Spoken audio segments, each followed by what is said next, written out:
하나님이 이와 같이 서두르시지 않으시는 하나님이라는 말씀으로 잠시 은혜를 받기를 원합니다. 우리가 사람들 중에도 1년에서 2년 사이에 이와 같은 사건들을 내다보는 사람이 있는가 하면 또한 10년이나 20년이 이와 같이 내다보는 사람도 있고, 또 우리 성도들은 그런 것이 아니라 1000년을 내다보면서 1000년을 살 것처럼 인생의 목표를 정하고 살아야 하는 것입니다. 베드로 장로님은 베드로후서 3장 8절로 9절 말씀에서 주께서 하루가 1000년 같고 또한 이와 1000년이 하루 같은 이 한 가지를 잊지 말라라고 말씀을 했습니다. 그러므로 성도라면 하루를 살더라도 1000년 이후를 생각하면서 안목을 가지고 살아야 할 것을 말씀을 하고 있습니다. 오늘 본문에 나타난 이스라엘 백성을 보면 이게 잘 안 돼요. 애굽에서 출애굽을 해서 지금 이와 같이 홍해 앞바다에 지금 정착을 해 있습니다. 그런데 뒤에는 애굽의 600성 특별병거 600성이 저들을 잡으려 달려오는 장면을 보고 있습니다. 그리고 애굽의 군대가 이와 같이 오는 장면을 목도하고 있습니다. 저들이 이와 같이 현실만 보지 말고 미래사를 보는 것 같으면 뭔가 깨달아질 수가 있는데, 저들의 마음이 다급하기 시작해서 모세를 향하여 이 모세 이놈아, 우리를 죽을 장소가 없어서 매장지가 없어서 애굽에 매장지가 안 돼서 이 광야에 데려와서 우리를 여기서 죽게 하느냐, 이놈아, 이렇게 대들기 시작한 모습을 볼 수 있습니다. 한마디로 말하면 왜 이 장소까지 보내신 자가 누구냐, 이것을 알지 못하는 이스라엘 백성들이기 때문에 그들은 다 그렇다고는 볼 수 없습니다. 일부 사람에 의해서 이와 같이 부정적인 요소가 있었게 되니까 그것이 선동이 되어서 모두가 부정적인 사람처럼 비춰지는 모습을 봅니다. 아무튼 우리 성도는 지금 현세 보이는 이 현세만 보고 판단할 것이 아니라 그 배후에서 역사하시는 하나님, 왜 내게 이 장면을 보게 하셨던가 하는 것을 볼 줄 아는 사람이 진정한 신앙의 미래를 내다보는 사람이다 라고 말을 할 수가 있습니다. 그래서 우리는 지금 모두 다 너무나 조급한 시대에 살아가고 있습니다. 무엇을 하든지 느슨하게 기다릴 줄을 알아야 되는데 이 기다릴 줄을 몰라서 기다리기를 싫어하는 거예요. 잠시라도 기다리면 뭔가 나타날 터인데 이 기다리기가 싫어서 아웅성을 지기도 하는 것입니다. 사업을 하는 사람은 하루속히 빨리 성장해서 돈 많이 벌기를 원하고, 돈을 벌어도 조금씩 이렇게 모아 뒷걸 모아 태산처럼 하는 게 아니고 하루속히 빨리 벌어서 왕창 벌어서 이와 같이 되기를 원하기도 합니다. 공부를 하는 학생들에게는 깡충깡충 토끼처럼 깡충깡충 뛰어서 이 패스대로 가지 않고 깡충깡충 뛰어서 이것이 얼른뚱도 이와 같이 공부를 마치려고 하는 이와 같은 조급함이 있게 됩니다. 그뿐이겠습니까? 정부의 정책도 장기적인 정책을 실현하여 이와 같이 해야 되는데 그렇지 않고 임시응변으로 눈에 보이는 정책을 짰다가 얼마나 실패하는 이러한 경우들이 얼마나 많습니까? 우리 가정에 생각하면 옛날에는 밥을 할 때도 뜸 들이는 시간이 있었어요. 뜸 들이는 시간이. 근데 요즘은 이 밥통이 좋은 게 나와가지고 뜸 들이는 시간이 없어요. 그러니까 느슨하게 기다리는 시간, 그냥 뭐 그대로 밥이 돼요. 빽빽 소리가 다 됐습니다. 이럽니다. 그래서 이렇게 이와 같이 느슨하게 기다릴 수 있는 시간적 여유가 없다라는 겁니다. 자동차를 몰고 가면서 별 볼 일도 없는데 올라탔다 그만 과속을 하는 거예요. 과속을 해서 알고 보면 아무것도 아닌데 뭐 천천히 가도 되는데 과속을 했다가 결국은 기다리질 못하고 이와 같이 하다가 사고를 당하는 경우도 없지 않아 있습니다. 오늘날 우리 성도들을 보면 기도를 해놓고 응답될 때까지 기도하고 기다려야 하는데 이것까지도 못 기다리다가 결국은 낙심을 하게 되고, 나는 기도해봐야 하나님이 응답하지 아니하는구나 하고 스스로 기도를 포기해버리는 경우들이 있습니다. 우리 성경에 심어놓고 거둔다고 하니까 심어놓고 얼마 있지 않아서 이와 같이 과정을 거쳐야 되는데 심어놓고 좀 있다가 열매 맺기를 바라는 이러한 경우들이 없지 않아 있습니다. 우리 입장에서 볼 때 바쁘고 급하지만 하나님의 입장에서 볼 때 내가 지금 가지고 있는 바쁘고 급한 일이 아니에요. 하나님은 느슨하게 생각을 하고 계신다 이런 말이. 왜 그렇습니까? 하나님이 갑자기 기도대로 급하게 응답을 해줘 버리면 그 기도 응답을 받고 그대로 자기가 수용하여 살아가요. 믿음으로 살아가는 사람이 있는 반면에 딱 빨리 주면 빨리 응답하면 그 응답 때문에 자기 자신의 신앙에 엄청난 손해를 가져오기 때문에 하나님은 자기의 계획대로 차곡차곡 진행하여 느슨하게 응답을 하시는 것입니다. 그러니 하나님께서 당신의 원하는 대로 하시지 내가 아무리 급하고 바쁘다고 해서 그렇게 하는 것은 아니다. 오늘 본문에서도 보면 하나님께서 이스라엘 백성들을 가나안 땅으로 인도하는 이러한 과정에 놓여 있습니다. 저들이 그 과정에서 블레셋 땅을 통과하기만 하면 육지로 가면 겨우 보름만 걸립니다. 많이 걸려도 보름 걸려요. 그런데 하나님이 거기를 선택하지 아니하고 이스라엘 백성을 다시 어디로 광야로 내려오도록 만들어서 광야 생활 40년이라고 하는 기나긴 그 길로 인도하셨습니다. 왜 하나님께서 그러면 그 길을 긴 길, 어려운 길, 힘든 길, 그 길을 그렇게 인도하셨느냐 하는 것입니다. 광야길로 선택한 것을 이제 우리 생각하시면서 서두르지 아니하신 하나님 이런 말씀으로 잠시 은혜를 받기를 원합니다. 저희 지름길에는 원수들이 딱 진을 치고 있어요. 원수들이 오너라 쉽게 말하면 매복을 하고 있는 거예요. 이스라엘 백성이 오면 당장 부숴버리려고 매복을 하고 있습니다.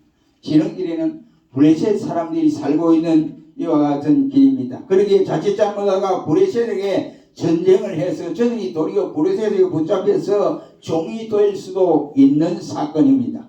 이제 막 애굽에서 해방을 받아서 기쁨으로 오다가 블레셋들에게 싸움을 걸려서 전쟁이 일어나서 블레셋의 종이 될 수는 없는 일이지 않습니까? 하나님이 보실 때는 그렇습니다. 이것은 이스라엘 백성들은 누구도 알 수가 없었지만은 하나님은 너무나 잘 알고 계셨기 때문입니다. 특히 이스라엘 백성들은 전쟁을 만나게 되면 하나님을 원망하게 되고 또 모세를 원망하고 야 우리 장관을 세우고 애굽으로 돌아가자 이렇게 할 것 같으니까 하나님이 블레셋 땅을 건너지 않고 바로 광야길로 40년을 이와 같이 훈련을 시키게 된 것입니다.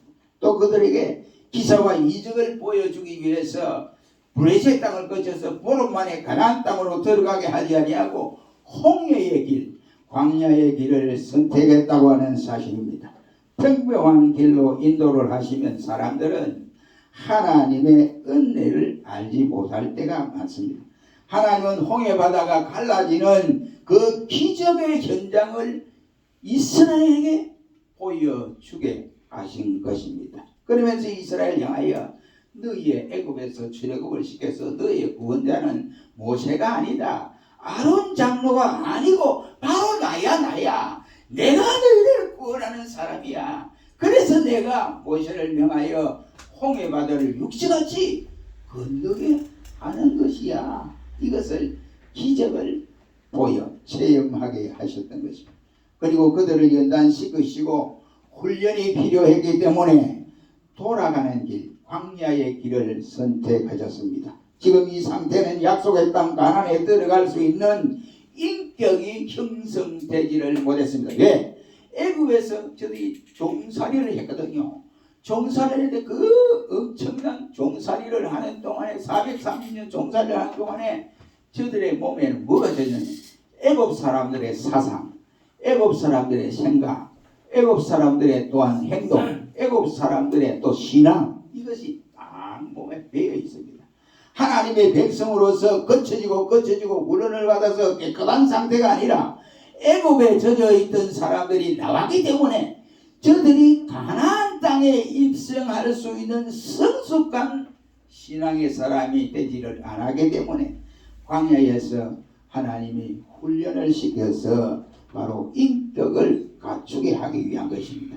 저들은 모든 생활의 중심이 애굽 사람들의 물이 들어 있었기 때문에 가나안에 들어가면 선민답게 살 수 있는 신앙적 훈련과 연단이 필요했던 것입니다. 40년 동안 그들이 받은 훈련은 순종하는 것과 무릎을 꿇는 이 상황이었습니다. 무릎을 꿇다면 기도하는 방법을, 기도하는 모습을 훈련시킨 것입니다. 겸손하게 하나님을 의지하고 그 명령대로 살아가는 것이 가장 복된 삶이다. 이것을 광야에서 알게 하신 것입니다. 그리고 애국 사람들을 심판하기 위해서 그들을 광야길로 하나님이 선택하신 것입니다. 하나님께서 이스라엘 백성들을 무사히 홍해를 건너게 했는데 그 뒤에 이스라엘을 붙들기 위해서, 잡아가기 위해서 따라온 사람이 애굽의 군대들인데 특별히 특별병거 600성을 비롯해서 장관들이 거기에 함께 따라왔더라고 성경은 말씀을 합니다. 그래서 애굽의 군사들은 홍해 바다에서 다 수장하게 만들었습니다. 홍해 바다가 딱 합창됨으로써 다 죽었습니다. 한 사람도 빠져나온 사람이 없습니다. 왜 그럴까요? 자기 백성을, 괴롭힌 백성을 하나님이 가만히 두지 아니하고 심판하시는 모습을 볼 수가 있게 됩니다. 그래서 하나님이 홍해의 길을 허락했다, 이런 말입니다. 애굽으로 저들이 또한 그렇게 광야길을 선택한 것은 다시는 애굽으로 돌아갈 수 없도록 하기 위해서 그렇게 만든 것입니다. 만약 육지 블레셋길로 이렇게 올라가다가 문제가 딱 생기면 갑시다, 우리 다시 애굽으로 돌아갑시다. 그러면 육지로 또 가면 돼. 얼른 갈 수 있습니다. 그러나 광야에 들어온 이상 그곳 지역이 어느 지역이든지 간에, 마라 지역이든 간에, 어떤 지역이든 간에, 그 이제 거의 중간쯤 왔든 간에, 아니면 중간을 넘어서 3분의 2 왔든 간에 돌아가자 이러면 그중에 돌아가자 하는 사람도 있겠지만은, 야, 우리가 여기까지 왔는데 왜 돌아가냐? 이런 사람도 있을 것이고, 또 광야에서 새로 태어난 사람은 이게 무슨 말이고, 우리 어머니 아버지가 여기까지 어떻게 왔는데? 이럴 거 아니에요. 그러니까 하나님이 더 이상 애국으로 돌아가자, 장관을 세우고 돌아가자고 해도 돌아갈 수 없도록 만든 것이 바로 광야의 길입니다. 이스라엘 백성들이 육지의 길인 지름길로 가게 되면 작은 어려움이 있어 보세요. 저기 쉽게 애국으로 돌아갈 수 있습니다. 모세에게, 야, 이 모세야, 왜 우리를 여기에 인도해서 이렇게 우리가 어려움을 당해야 하느냐? 아, 우리 못 살겠다. 가나안 필요 없다. 가자. 애국으로 가자. 우리 밥 먹고 먹는 거 자는 데는 지장이 없지 않냐? 우리가 저들의 종살이에 좋으니까 가자. 이렇게 말을 할 것입니다. 가다가 상황이 여의치 않으면 애국으로 다시 돌아가자고 할 것이 뻔하기 때문입니다. 그러나 광야길로 들어간 저들은 힘이 들고 괴롭지만은 다시 애국으로 돌아가려야 갈 수가 없습니다. 저들이 애국에서 나올 때는 홍해가 육지까지 갈라졌지만은 애국으로 돌아가는 길은 하나님이 홍해를 열어주었듯이 열려지지 않습니다. 하나님도 열어주겠어요. 제가 자기 백성이 돌아가는데, 애국으로 돌아가는데 홍해 바다를 육지같이 그렇게 열어주겠냐. 그러니까 광야에 들어올 때 그 체험을 한 체험이 기적이, 돌아갈 때는 기적을 하나님은 베풀어 주지 않을 것입니다. 이제 저들 백성들에게 돌아가고 싶어도 돌아갈 수 없는 방법이었습니다. 이제는 죽어도 광야에서 죽어야 하고, 그리고 오직 앞을 향하여 전진하는 길밖에는 없었습니다. 그런데 인간들은 이러한 사실도 모르고 무조건 지름길을 좋아하고 있습니다. 그것을 선호하고 있습니다. 조급하게 생각을 합니다. 바쁘고 조급한 것은 인간들이지 하나님 자신은 전혀 아니다, 이 말이에요. 하나님은 느슨하게 때가 되기를 기다리고 계십니다. 하나님은 모세를 애굽 바로의 궁에서 40년간 훈련을 시켰습니다. 학문으로서의 최고의 학문을 견지하도록 만들었습니다. 그리고 지도자가 되기 위해서 그거 안 되거든요. 그래서 미디안으로 보내서 양치는 모습 한 40년을 훈련시켰습니다. 지도자로서의 바로 인품을 훈련시킨 것입니다. 그러다가 80년간 훈련을 하고 다시 하나님이 불러서 40년간 80세 때 그를 불러서 40년간 모세를 사용하셨습니다. 하나님은 바로 일을 시키시는데 아무나 아무렇게나 이와 같이 사용하시는 것이 아니라 훈련을 시키셔서 성숙한 자로 만들어서 하나님이 원하는 사람으로 만들어 놓고 난 다음에 하나님이 사용하신다. 이런 말입니다. 우리는 내 자신이 성숙하기도 전에 무엇을 하겠다고 덤벼드는 때가 있습니다. 그러나 하나님은 느슨하십니다. 우리는 성숙하기 전에 무엇을 하겠다고 서두를 때가 얼마나 많이 있느냐 이 말입니다. 입학만 해놓고 그 입학했으면 입학 전자에 따라서 이제 학년별로 공부를 하고 그 과정을 지나야 되는데 아무개천 말이죠. 꽉 입학했다 보면 뻥 뛰가지고 뻥 뛰가 어떻게 돼? 그 저는 늘 그렇게 생각해요. 공부를 하면서도 이야 이게 참 학위 따기가 이렇게 정말 어려운데 아니 다른 사람 보니까 학위를 갖다 그 같은 시간에 2개씩 따요. 2개씩. 그 저는 생각을 이야 저것은 정치권 아들 딸이를 그런가 이 생각했습니다. 그런데 이제 그 사건이 터지고 나서 보니까 이야 저들 가짜가 가짜가 네? 그래가지고 막 그 아버지 배우를 힘있고 어머니 배우를 힘있고 껑충껑충 뛰었던 모습들을 우리가 알 수 있지 않습니까? 입학을 했으면 제대로 공부를 하고 제대로 졸업을 하고 제대로 배우기 전에 모든 것을 할 수 있는 것처럼 이렇게 서두릅니다. 하나님은 아브라함에게 100세가 되면 내 아들 주겠다. 그래서 이름까지 할게요. 이삭이라 이름을 지어라 했습니다. 근데 그때가 언제냐면 90세에 아브라함이 그 말씀을 받았습니다. 근데 아브라함이 느슨하게 기다리면 되는데 느긋하게 기다리면 좋은데 이제 나이는 자꾸 차고 올라가고 자기 아내도 나이가 차고 올라가고 견수가 끊어졌고 이거 우리 자식 못 놓을까 이가 하나님 내가 100세 때 준다고 했는데 답답해서 못 견디겠다. 그래서 자기의 종 가운데 신실한 엘리에셀을 바로 세워서 자기 후손으로 세우려고 했던 일이 있습니다. 여러분 아브라함이 아무리 조급하고 안타까워도 하나님은 하나도 조급할 이유가 없습니다. 아브라함의 입장에서 생각하면 이해는 갑니다만 너무 조급한 나머지 빨리 아들을 얻겠다고 생각하고 기다리지 못하고 결국은 첩을 얻어서 낳은 아들이 또 누구냐? 이스마엘이야. 그 이스마엘을 낳고 가정 불화가 일어나고 얼마나 어려움을 또 겪었지 않습니까? 조급한 것은 우리 인간들이지 하나님은 절대로 조급하지 않으십니다. 아브라함을 보십시오. 자신의 아들을 낳지 못할까 봐서 전전긍긍해서 인간 수단으로 이렇게 했지만 하나님은 이삭을 낳은 후에도 그두라라고 하는 여성을 통해서 5이나 아들을 낳게 만들었습니다. 우리들의 안목은 너무나 근시한 적이에요. 그래서 앞에 있는 것만 그것만 딱 보는 거예요. 그것만 보고 판단하는 거예요. 그러나 배후에 역사하시는 하나님을 볼 수가 없어요. 그 멀리 있는 것도 볼 수가 없습니다. 그러니 우리 인간들은 바로 단 하루도 제대로 바라보지 못하기 때문에 항상 조급하고 서두르고 그리고 쫓기는 삶을 살고 있습니다.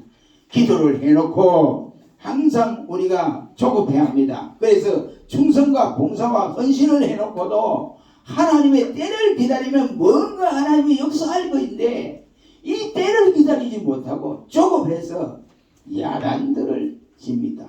느슨하게 기다릴 줄을 모른다. 이런 말입니다.